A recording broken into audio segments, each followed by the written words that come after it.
kalau saya konversi ke 2 sampai 3 hari dalam rentang pengenalan 1 minggu, berarti hampir 2 hari sekali ya.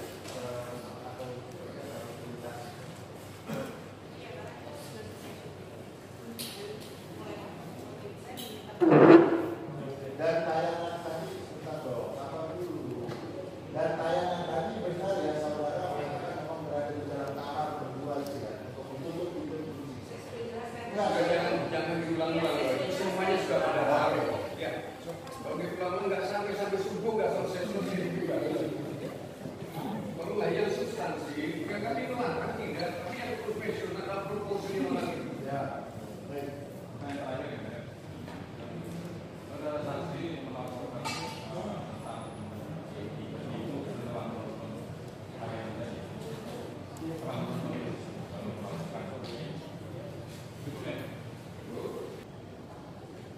tidak benar yang mulia. Seluruhnya Ada beberapa yang memang statementnya tidak benar. ada beberapa yang tidak benar ya. Yang mulia. Yang tidak benar saja tentang apa? Antara lain satu dulu. Satu, mereka sudah berada di dalam kamar. Satu itu mereka sudah berada di dalam kamar. Karena saya yang ada yang melakukan, maka saya kagetnya. Pada waktu saya lompat dari IPC, Ada aku nanti untuk menerangkan itu ya. Yang keberatan yang diterangkan saksi ada yang mana saja. Antara satu ada di dalam dan saya tidak pernah melakukan mendorong yang mulia. Itu tidak pernah saya mendorong. Bagaimana saya bisa mendorong? Karena mereka sendiri sudah di dalam kamar. Apa yang saya dorong? Itu sih yang mulia. Yang paling ada cerita sendiri yang benar. Yang tidak benar Ya. saja. Ya tadi mungkin tidak pernah mendorong, tidak pernah ada kejadian mendorong, itu tidak pernah ada yang mulia. Persidangan kali ini sudah selesai dalam agenda pemeriksaan saksi pelapor ya, atau saksi korban. Dan dalam persaksian tadi saksi menerangkan tentang dugaan tindak pidana pencemaran nama baik ya. Apa yang dirasakan oleh saksi sehingga melapor ke kepolisian. Jadi saksi melaporkan melihat tayangan di televisi, di beberapa televisi ya, di mana terdakwa diduga menyampaikan perkataan kalimat yang menurut saksi korban atau Angel Elga bahwa dengan pernyataan-pernyataan tersebut merasa dirugikan nama baiknya, dan itu sudah diungkapkan tadi. Itu pertama. Kedua, dalam persidangan tadi jaksa pun menghadirkan barang bukti. Barang bukti yaitu barang bukti kejadian atau suatu peristiwa hukum di mana dijadikan barang bukti oleh klien kami dalam laporan di kepolisian. Ketiga, ada satu barang bukti lagi dari jaksa penuntut umum, yaitu adanya SP3, surat penghentian penyidikan perkara, yang mana terdakwa melakukan laporan polisi sehubungan dengan dugaan tindak pidana perzinahan yang terlapornya adalah Angel Elga, dan di situ sudah dikeluarkan SP3 yang artinya bahwa laporan tersebut tidak memenuhi unsur sesuai dengan dugaan tindak pidana perzinahan. Nah itu, itu sudah. Kak Angel, tadi di dalam juga kan sempat ada perdebatan dengan para kuasa hukum ya gitu. Mungkin gimana sih gitu sampai akhirnya Kak Angel? Ya alhamdulillah, karena tadi kan ketua hakim juga memberitahukan juga ya kepada pengacaranya bahwa bertanya itu jangan berbelit-belit, kan sudah dijawab kemarin, jangan diulang lagi sehingga ulur waktu gitu. Satu, yang kedua jangan bertanya yang tidak ada hubungannya dengan ini gitu.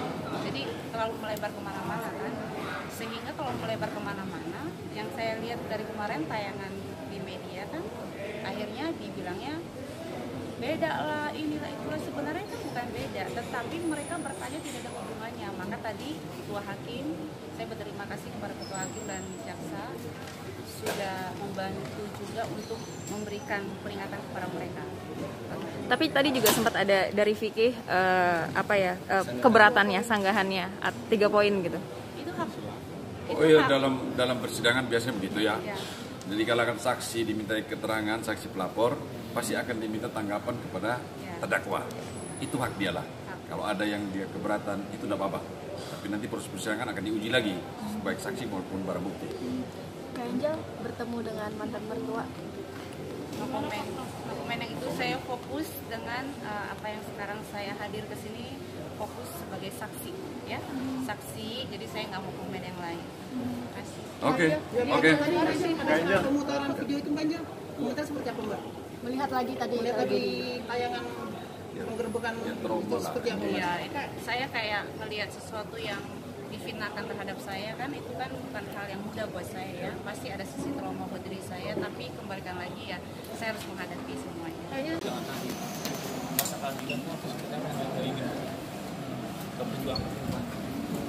Saya semua kembali lagi semua ke pengacara saya. Saya kan nggak mau juga bicara sembarangan, kan kalian juga nanti tahu sendiri Vicky itu ditahan dampak apa gitu kan. Iya, bukan dia yang mendistribusikan. Ya, saya nggak bisa bicara apa yang kamu mau.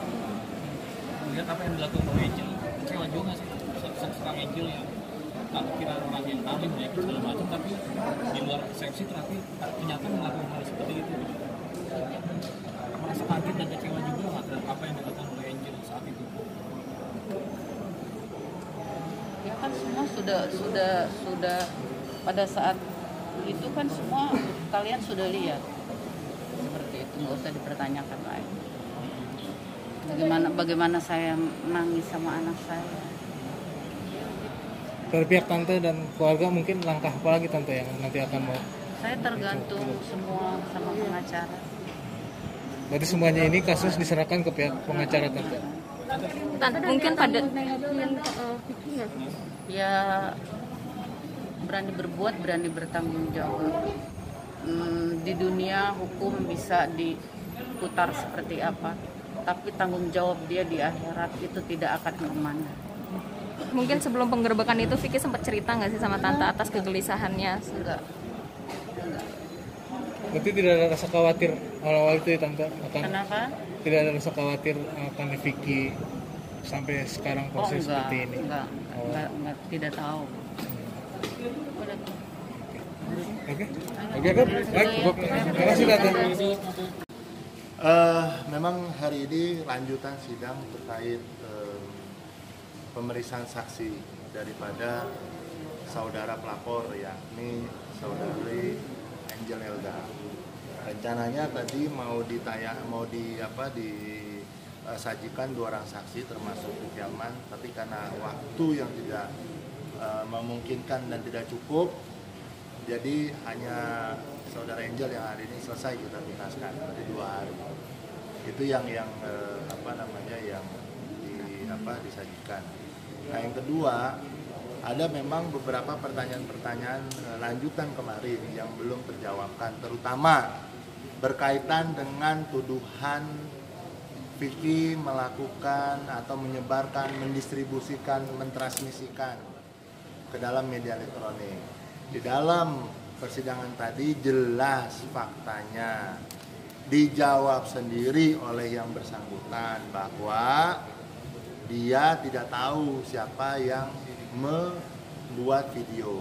Padahal tadi sudah ditayangkan oleh jaksa dalam alat bukti bahwa tayangan itu dibuat oleh Trans TV, Transmedia Group, acara di insert, kemudian ketika ditanya lagi oleh kita, baru dia jawab, oh iya saya telepon namanya manajernya dan sebagainya, produsernya dan sebagainya. Pertanyaan lagi, kenapa kalau memang kamu merasa difitnah di situ, merasa dicemarkan di situ, kamu tidak bikin surat untuk protes kepada media untuk menurunkan?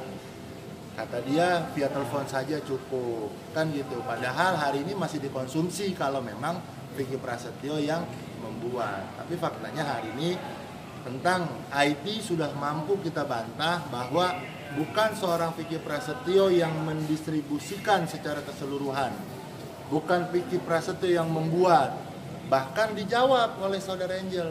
Saya protes karena narasinya. Nah, protes kepada siapa? Ternyata kepada produser.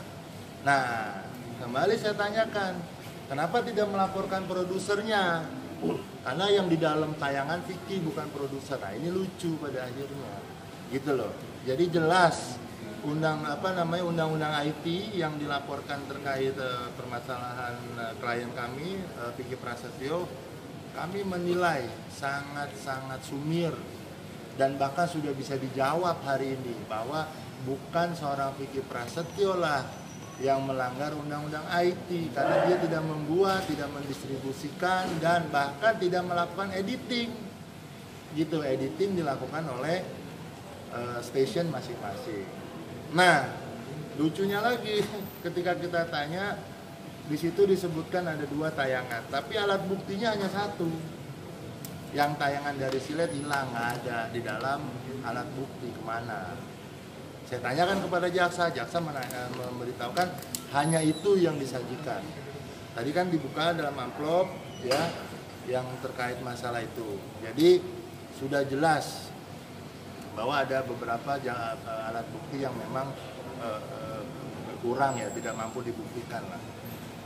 Nah, terkait CCTV, Angel Elga selalu mengatakan ada CCTV di rumahnya, ada CCTV di rumahku, sudah didalami. Ada berapa? Jawabannya ada 15. Kita tidak tahu faktanya. Nah, ketika saya tanya, bisa nggak ditunjukkan CCTV itu apa sih yang direkam oleh CCTV?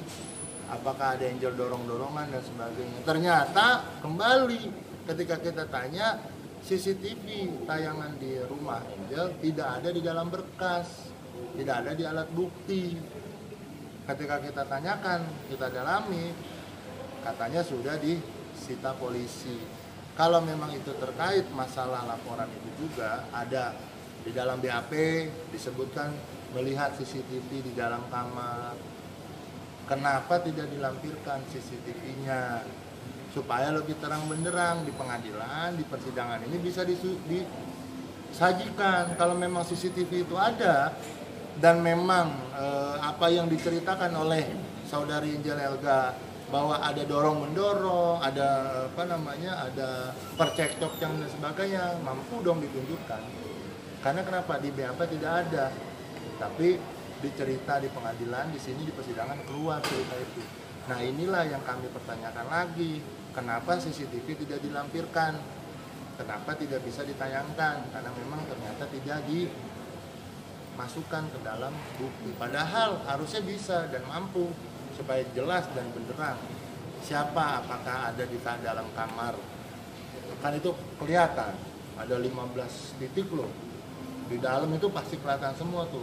Bagaimana si Vicky Alman datang, bagaimana dia masuk. Kalau itu ada CCTV bisa dihadirkan lebih terang benderang, ketahuan dan jelas siapa yang benar. Versinya klien kami menemukan Angel Elga berada di dalam kamar tanpa ada yang tadi cerita dorong-mendorong dan sebagainya. Tadi kami juga menayangkan tayangan video, ada perbedaan-perbedaan. Tapi akan kami masukkan itu nanti semua dalam pembelaan dan tentunya giliran Vicky Alman minggu depan kita akan siapkan pertanyaan-pertanyaan juga